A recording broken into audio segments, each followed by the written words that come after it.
In this video, I am going to walk you through how to use Chatgpt as your very own personal grocery shopping assistant to create budget-friendly meal plans and highly organized shopping lists.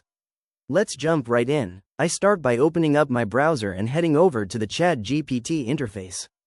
To make things easier, I like to keep my specific requirements ready in a separate notepad to save time, so I'll start by highlighting and copying the details about my family size, my weekly budget of 2,500 pesos, and my specific location in Quezon City.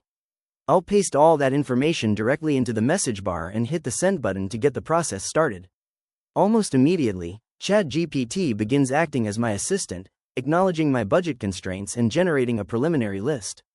I'm going to scroll down through the different categories it has created, looking at the sections for fresh vegetables and fruits, meat and protein, and even pantry staples, while keeping a close eye on those estimated price points to make sure everything looks realistic. Now, I want to get even more organized with a full 7-day meal plan. I'll head back over to my notepad and copy a more detailed prompt that asks for a complete weekly breakdown, including all the ingredients needed for breakfast, lunch, and dinner. I paste that second prompt into the chat and hit send. As the response generates, you can see it building a comprehensive table. I'll scroll through the updated sections for fresh produce, eggs, dairy, and even snacks like pandesal. It even gives me a total estimate and suggests quick budget adjustments, just in case I need to trim a few pesos to stay under my limit. Next, I have some specific Filipino dishes I want to cook this week, like adobong manok, sinigang, and tortang talong.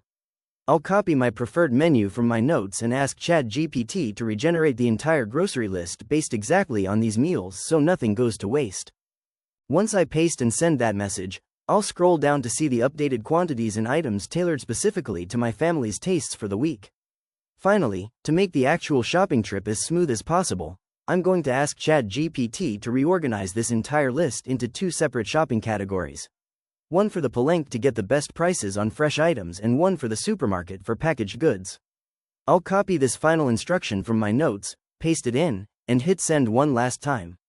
Now, I have 2 perfectly organized lists and even a suggested shopping route that tells me exactly where to go first to be efficient. This makes it so much easier to finish my errands quickly while staying perfectly within my 2,500 peso budget.